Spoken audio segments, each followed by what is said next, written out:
A veces se pierde uno con mucho tiempo, pero ahora nos ha dado la oportunidad de estar más seguido aquí entre ustedes, por lo cual pues nos da gusto compartir y pues que nos permitan sobre todo este privilegio de estar parados al frente tratando de traer la lección en este día.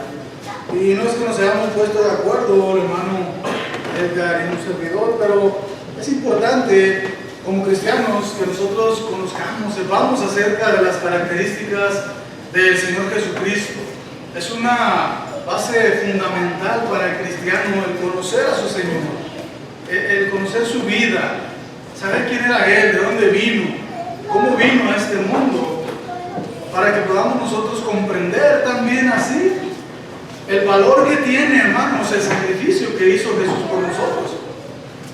Si no conocemos enteramente lo que es Cristo Jesús, el valor de su sacrificio a veces va a ser muy poco para cada uno de nosotros. Por eso es importante que este tipo de clases, como la que estábamos tomando Edgar, ¿verdad? Y lo que vamos a hablar en esta mañana, pues lo tomemos en cuenta, ¿verdad? Y lo llevemos siempre en nuestras mentes y podamos también compartirlo con nuestros amigos, familiares y aquellos que quieren escuchar de Jesús. Quiero invitarles a abrir sus Biblias a la carta a los Hebreos, capítulo 10, versículos del 4 al 7. Hebreos 10, versículos 4 al 7.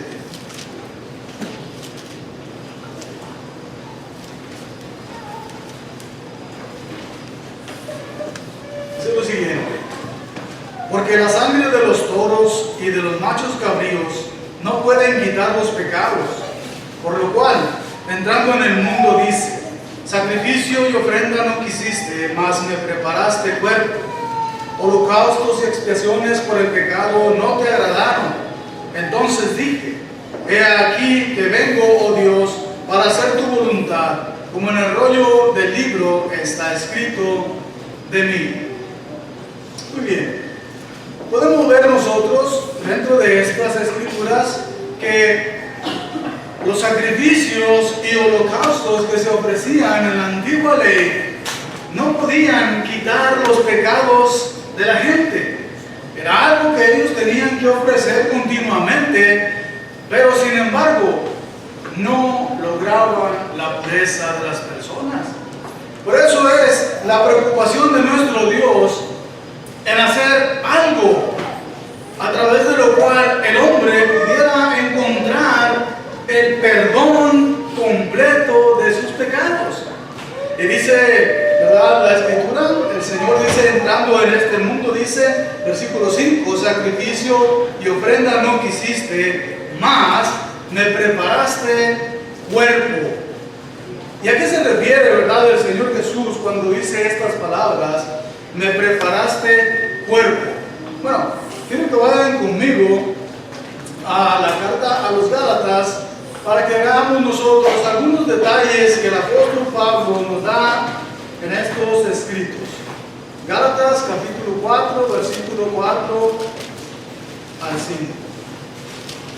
Gálatas 4, versículo 4 al 5. Tomando en cuenta, ¿verdad?, lo que dijo el Señor en la carta a los Hebreos, ¿verdad?, me preparaste cuerpo.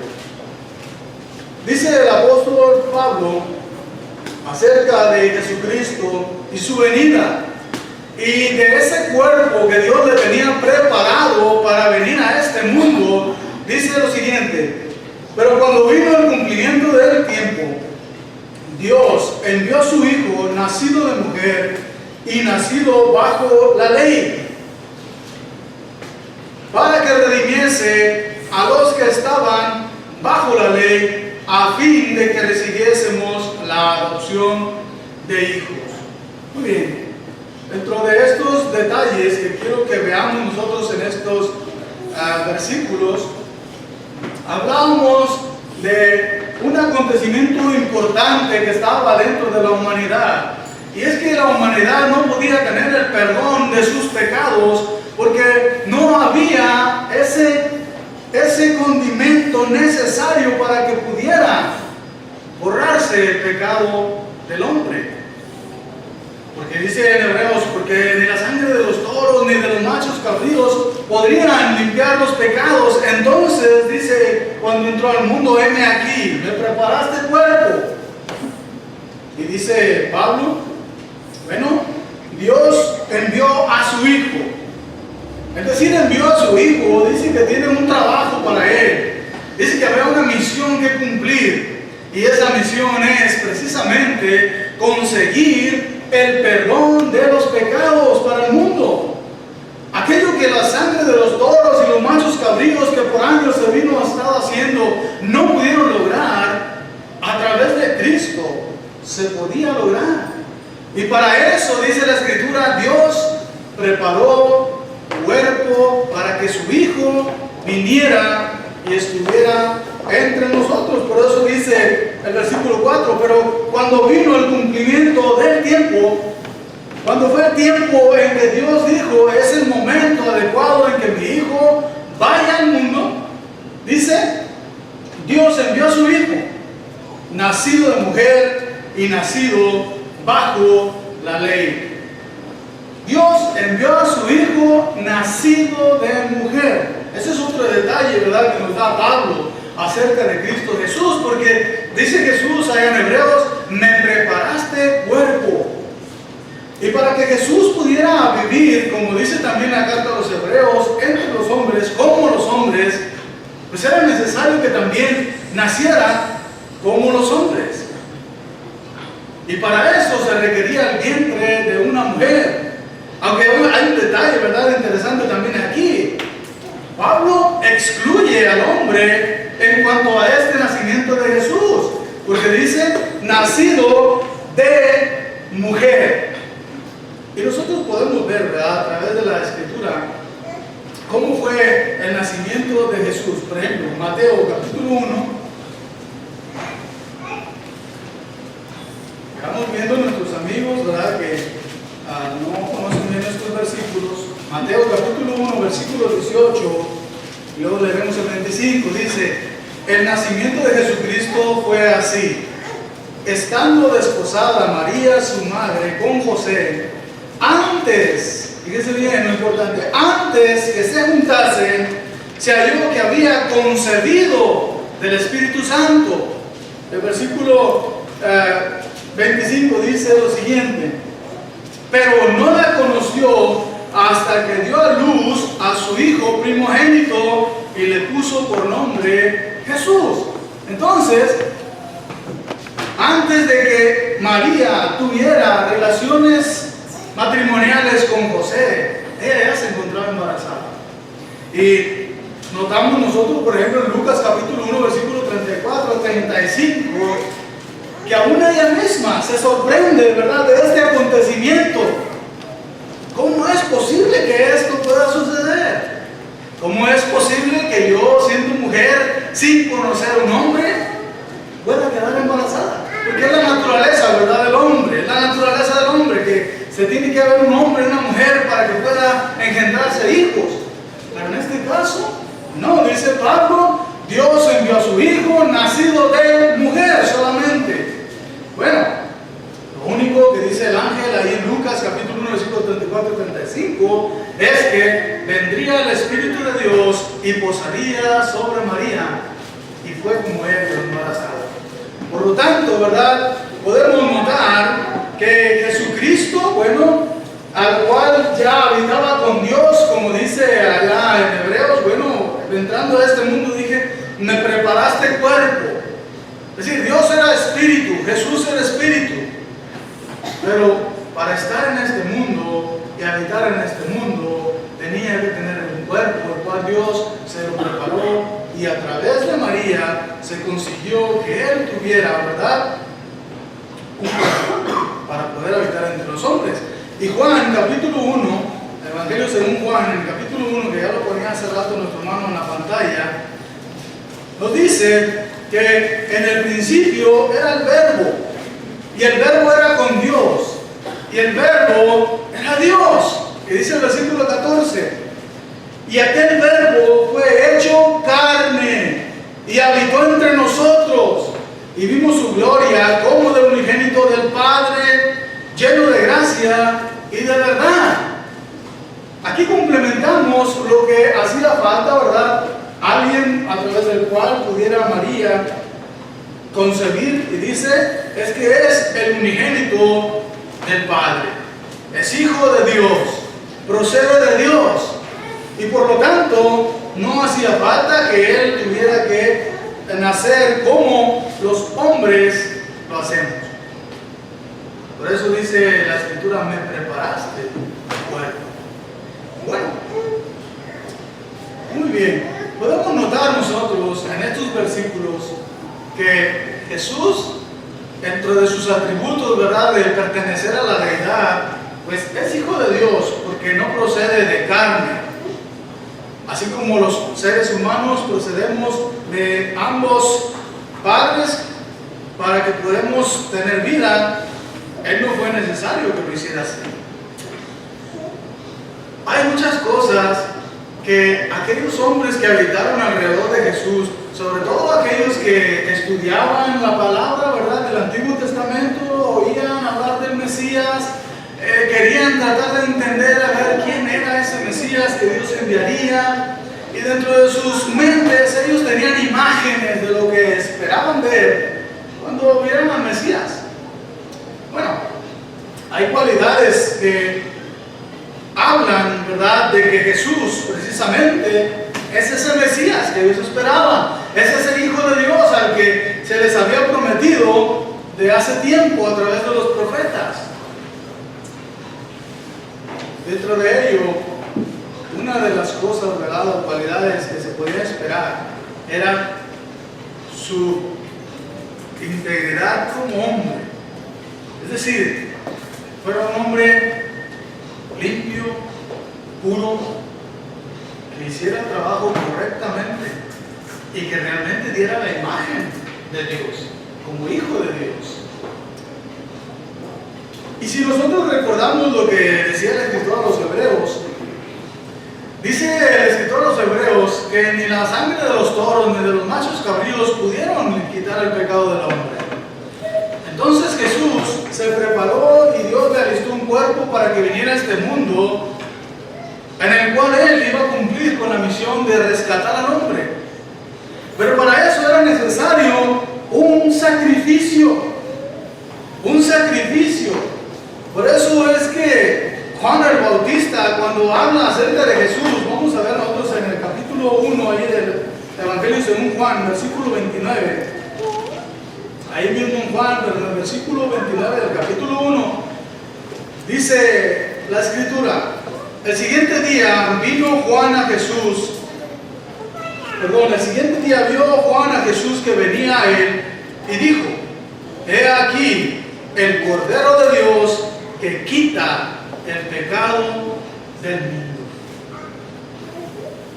Bueno, dice la Escritura, es que sacrificios, animales, sangre de los toros, machos, cabríos, no fueron suficientes. Entonces dice Juan, para introducir a Jesús a los discípulos, he aquí el Cordero de Dios que quita el pecado del mundo. Es decir, Jesucristo ahora sería el sacrificio adecuado a través del cual se haría posible el quitar el pecado del mundo. Por eso es que ellos, ¿verdad?, trabajaron en este plan de cómo salvar al mundo. Y dice el Señor, me preparaste cuerpo, venme aquí, que sea conmigo como las Escrituras dicen. Listo, preparado, ¿verdad? Y lo introduce Juan como el Cordero de Dios que quita el pecado del mundo. Porque esa era su misión. Eso era lo que Él venía a este mundo, a darle perdón y salvación a los pecadores. Ahora bien, Juan lo introduce como el Cordero de Dios.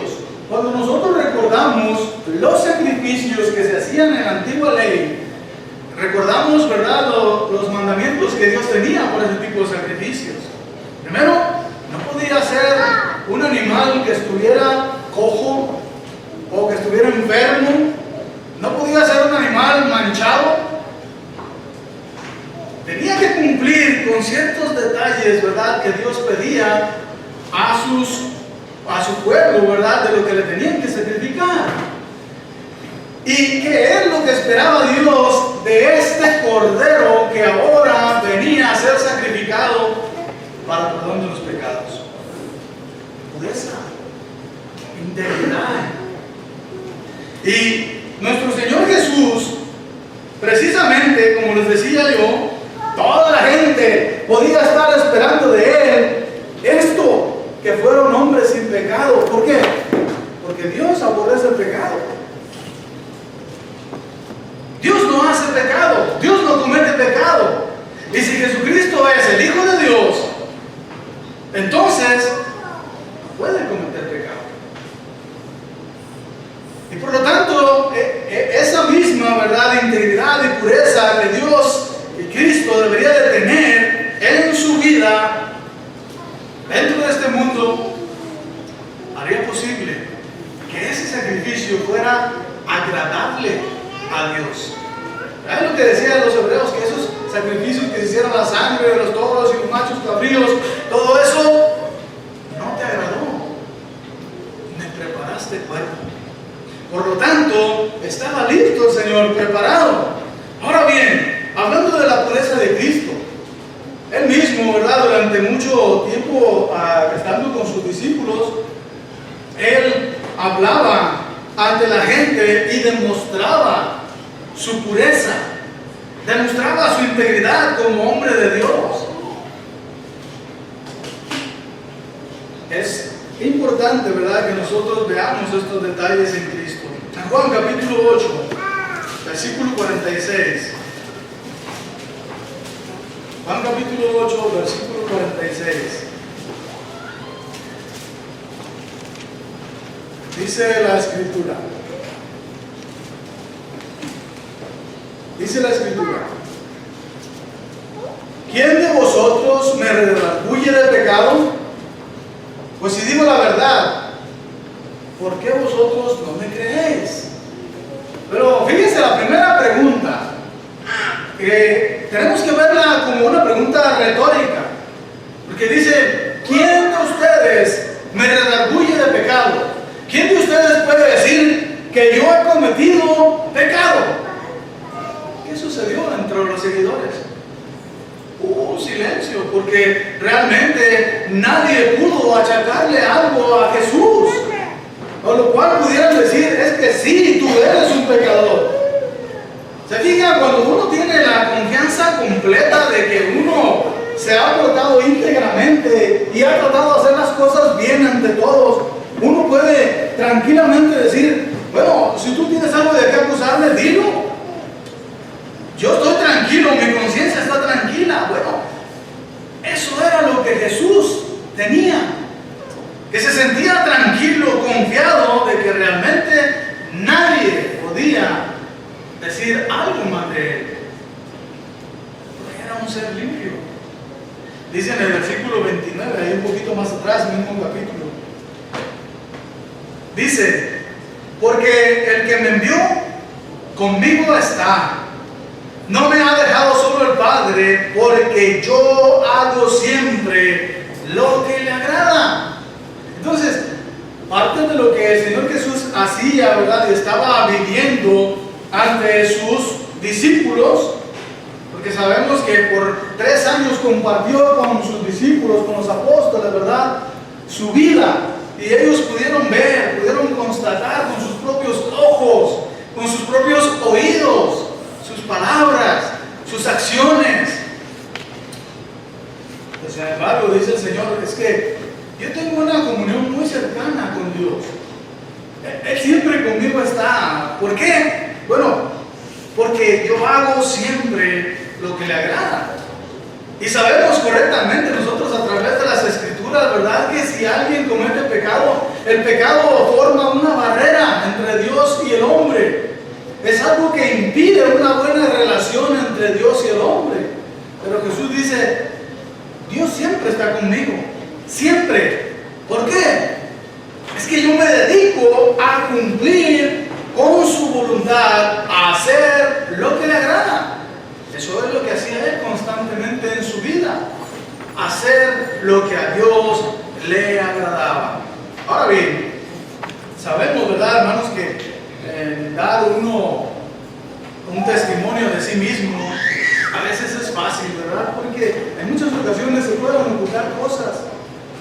Yo puedo hacerlos a ustedes pensar que soy una persona muy buena, pero a lo mejor ustedes conocen cosas de mí que digan, caray, pero este se me hace que no tiene algunos detallitos que tiene que arreglar, ¿verdad?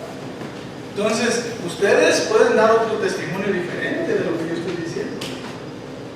En el caso de Cristo podemos ver nosotros cómo es que Cristo da testimonio de sí mismo y aún así enfrenta a la gente y le dicen, a ver, díganme qué he hecho yo mal. Pero no solamente eso, sino que también están sus amigos. ¿Qué es lo que decían sus amigos acerca de Jesús? Con aquellos que compartió parte de su vida, parte de sus días.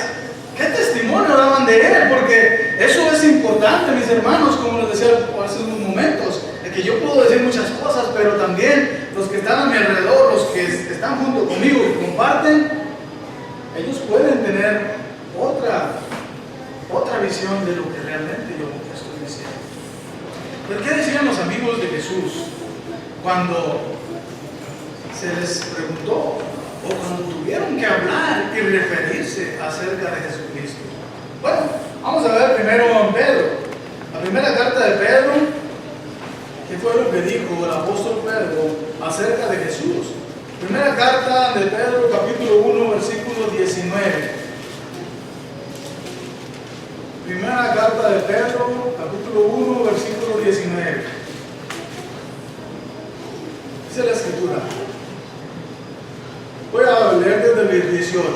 Sabiendo que fuiste rescatados de vuestra vana manera de vivir, la cual recibiste de vuestros padres, no con cosas corruptibles, como oro o plata, sino con la sangre preciosa de Cristo, como de un cordero sin mancha y sin contaminación. Esto, ¿verdad?, habla precisamente de esa pureza en la vida de Jesucristo. Y ellos, ¿verdad?, los cuales en algunos momentos de la Escritura dicen, nosotros somos testigos de lo que hemos visto, de lo que hemos oído de Jesús. Y fíjense cómo se expresa, ¿verdad?, el apóstol Pedro acerca de Jesús. Es que Él es como un cordero sin mancha ni contaminación. No había nada que pudiera ensuciar su personalidad. Ahora bien, en el capítulo 2, versículo 22, dice el apóstol Pedro, el cual no hizo pecado, ni se halló engaño en su boca. Dentro de todo ese tiempo que estuvieron con él, no pudieron encontrar ellos tampoco algo que lo condenara a Jesús de decir que era un hablador. Algunos de ellos, si ustedes se acuerdan de la historia, ¿verdad?, con estos hombres de Jesús, Pedro, por ejemplo, Pedro mintió, Pedro cambió su manera de hablar, ¿verdad?, y se hizo como uno de los del mundo para tratar de esconderse y ocultarse, ¿verdad?, de aquellos que estaban tras Jesús y en el momento que le iban a enjuiciar. Cambiaron, ¿verdad?, su forma de hablar. Pero Jesús dice, nunca se halló engaño en su boca. Nunca habló una mentira. Se mantuvo sin pecado, limpio. Eso es lo que dice Pedro, ¿verdad?, acerca de Jesús. Ahora, Juan. Vamos a la primera carta de Juan. ¿Qué es lo que dice Juan acerca de Jesús? Primera carta de Juan, capítulo 1, versículos 8 al 10. Dice, si decimos que no tenemos pecado, nos engañamos a nosotros mismos y la verdad no está en nosotros. Si confesamos nuestros pecados, Él es fiel y justo para perdonar nuestros pecados y limpiarnos de toda maldad. Si decimos que no hemos pecado, le hacemos a Él mentiroso y su palabra no está en nosotros. Ahora bien, dice Juan que pues es imposible que los seres humanos podamos decir que nunca hemos pecado. Porque de alguna manera nosotros los seres humanos o en algún detalle, ¿verdad?, del cual nos hace culpables. Pero sin embargo, aún aquí, como se está expresando Juan, ¿verdad?, y entendiendo nosotros que Jesús vino también a ser un ser humano como usted y como yo, aquí también Juan hace la excepción. Está hablando en términos generales de la humanidad, pero sin embargo, Juan hace la excepción en el capítulo 3, versículo 5. Dice, hablando de Jesús, dice: y sabéis que Él apareció para que quitara nuestros pecados, y no hay pecado en Él. Hizo la excepción, aún sabiendo, ¿verdad?, que Jesucristo, así como lo explica Él en su Evangelio, Él es Dios, vino, se hizo carne, habitó entre nosotros, vivió entre la gente, fue tentado como nosotros, pero Él no pecó. Aunque en toda la humanidad, dice Juan claramente en los primeros versículos que leímos, no podemos encontrar ninguno que no haya pecado. Mas sin embargo, Cristo se mantuvo limpio. Cristo fue siempre sin pecado. Ahora bien, aún, ¿verdad?, aquel hombre que entregó a Jesús, aquel hombre que lo llevó a la muerte, su conciencia le redarguyó. Su conciencia le hizo mirar el error tan grave que había cometido. Y dice ahí en Mateo capítulo 27, versículos 3 y 4. Mateo 27, versículos 3 y 4. Entonces Judas, el que le había entregado, viendo que era condenado, devolvió arrepentido las 30 piezas de plata a los principales sacerdotes y a los ancianos, diciendo: yo he pecado entregando sangre inocente. Mas ellos dijeron: ¿qué nos importa a nosotros? Allá tú. Dice cómo le redarguyó su conciencia. Él estuvo compartiendo también bastante tiempo con nuestro Dios y se dio cuenta que al entregar al Señor a la muerte, Él entregó a un ser inocente, que no había de qué culparlo, que no había por qué llevarlo a la muerte. Su conciencia le redarguyó y se llenó de arrepentimiento, ¿verdad?, lo que había hecho. Pero me interesa que pongan un poquito de su vista en esto que dijo él: entregué sangre inocente. Porque así como dijo Juan, es que no hubo pecado en él. Eso es la expresión que tenían sus amigos, ¿verdad?, ante los demás. Jesús, ¿cómo era? Era un hombre íntegro, fue un hombre sin pecado, fue un hombre que nunca dijo mentiras, fue un hombre que siempre se portó bien con todas las personas, amable, bueno, generoso. Eso eran los testimonios que daban sus amigos. Pero me parece muy interesante, hermanos, ver que no solamente sus amigos, sino aún sus enemigos no tuvieron nada malo que decir contra él. Miren, vamos a ver nosotros primeramente lo que sucedió con Pilato cuando estaba tratando, ¿verdad?, de enjuiciar al Señor Jesús. Vamos a Lucas capítulo 23, versículo 22. Lucas 23, versículo 22.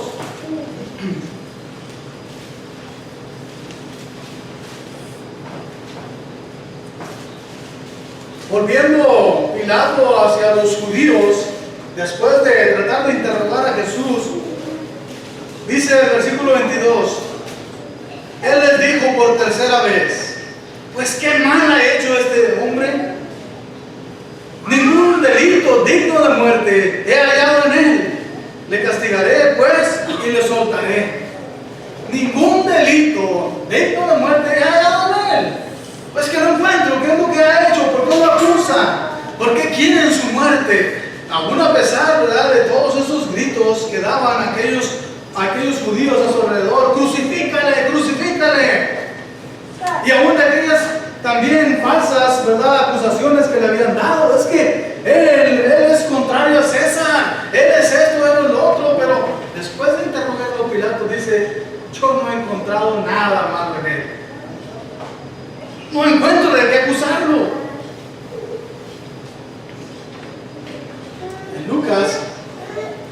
Ahí mismo, ¿verdad? 23, vamos al versículo 47. Cuando aquel centurión, ¿verdad?, pudo observar un poco la oportunidad que tuvo a Jesús a través, digamos, de su crucifixión. Vean lo que aquel hombre pudo ver en Jesús. Dice el versículo 47. Cuando el centurión vio lo que había acontecido, dio gloria a Dios diciendo: verdaderamente este hombre era justo. Se llevó a la cruz a un hombre justo. Pero era necesario que eso pasara. Dijo el Señor Jesús: me preparaste cuerpo y heme aquí, que se haga conmigo lo que está escrito de mí. ¿Y qué era lo que estaba escrito de él? Precisamente que iba a sufrir, que iba a morir en la cruz, que como oveja al matadero sería llevado y que sería crucificado para el perdón de los pecados. Pero para eso él tenía que ser limpio, tenía que ser puro. Y él mantuvo su integridad, aún estando entre los hombres. Muchas veces nosotros, los seres humanos, ponemos esa excusa, ¿verdad? Es que hermano, soy hombre, la carne es débil. La carne es débil, pero Jesús siempre luchó, él también tuvo tentaciones. Y luchó siempre para tratar de vencer y mantenerse siempre limpio. En Marcos capítulo 14, Evangelio según Marcos, capítulo 14, versículos 55 y 56. Marcos 14, versículos 55 y 56. Y los principales sacerdotes y todo el concilio buscaban testimonio contra Jesús para entregarle a la muerte, pero no lo hallaban. Porque muchos decían falso testimonio contra él, mas sus testimonios no concordaban. Fíjense, aún a pesar de que hubo gentes que se vendieron para hablar mal de Jesús, dice ahí, es que ni siquiera eso fue suficiente para poder nosotros demostrar que este hombre era digno de muerte. Porque no hubo pruebas. Aquellas cosas falsas que se dijeron de él no pudieron ser comprobadas. Y ellos estuvieron constantemente a través de la vida de Jesús, a través de su ministerio, tratando siempre de buscar un detalle a través del cual él pudieran condenarlo. Y se les voy a dar un detallito extra. ¿Sabían ustedes que a Jesús, como estamos viendo ahorita nosotros, no lo condenaron esos falsos testigos que buscaron, ni tantas cosas que le achacaron a él, sino que lo que lo llevó a la muerte es el haberse hecho hijo de Dios? Ustedes pueden leerlo en la Biblia, porque lo acusaron de blasfemia. ¿Era mentira? No era una mentira. Lo que pasó es que Jesús no negó que él era el hijo de Dios. Pero como que ellos en su incredulidad no creyeron que era el Mesías, lo condenaron por blasfemia. Pero no por mentiroso, no por un mal hombre, no por mal testimonio, sino por blasfemia, según ellos, para hacerse hijo de Dios. Muy bien, pero podemos ver nosotros que no nada más sus amigos, no nada más él mismo podía dar testimonio de sí, decir, yo soy un hombre íntegro, soy un hombre justo, yo no hago nada malo. Sus amigos también, sus enemigos también, no tenían nada malo que decirle. Esto era necesario, mis hermanos, que se llevara a cabo de esa manera. Era necesario que Jesús se mantuviera siempre íntegro. Vamos a Hebreos capítulo 10. Hebreos capítulo 10, versículo 5. Dice, por lo cual, entrando en este mundo, dice, sacrificio y ofrenda no quisiste, mas me preparaste cuerpo. Dios le preparó un cuerpo a Jesús para que viniera a este mundo, para hacer posible que el hombre pudiera tener perdón de pecados. Entonces se necesitaba ese cordero sin mancha ni arruga, que pudiera ser posible el perdón de los pecados. Y ese fue Jesús. Era necesario pues que Él mantuviera esa integridad. Cuando tuvo aquella tentación, ¿se acuerdan que Satanás estuvo tentándole de diferentes maneras? Pero sin embargo Él se mantuvo firme. Porque era necesario que sí se mantuviera. ¿Qué hubiera pasado si Jesucristo hubiera seguido algunas de las tentaciones que tuvo estando en este mundo? Hubiera venido abajo todo el servicio. No hubiera servido el sacrificio que Él iba a hacer. Porque no sería un cordero sin mancha ni arruga. Mas sin embargo, se mantuvo firme hasta la muerte. Bien, vamos a ir al capítulo 4 en Hebreos. Capítulo 4, versículos 15 al 16. Hebreos 4, versículo 15 al 16. Dice, porque no tenemos un sumo sacerdote que no pueda compadecerse de nuestras debilidades, sino uno que fue tentado en todo según nuestra semejanza, pero sin pecado. Es que Jesucristo, aún siendo Dios, dice la Escritura, ¿verdad? No escatimó el verse como Dios, sino que vino, se humilló y se hizo hombre. Dios le preparó cuerpo y vino a este mundo y vivió entre los hombres. Y también fue tentado como los hombres, pero sin pecado. Él no pecó. Se mantuvo limpio porque sabía que de ahí dependía mucho la salvación suya. Dice el siguiente versículo: acerquémonos pues confiadamente al trono de la gracia para alcanzar misericordia y hallar gracia para el oportuno socorro. Porque ni la sangre de los toros ni los machos cabríos, nada que el hombre pueda hacer, será capaz de darle a usted vida eterna, salvación y salud espiritual, solamente a través del sacrificio de Cristo Jesús, lo cual Él con todo gozo lo enfrentó y se mantuvo limpio para poder ser un sacrificio agradable y de esa manera lograr nuestro perdón. El Señor nos bendiga. Nos tomamos bien un himno de invitación y así vamos nosotros a continuar adelante.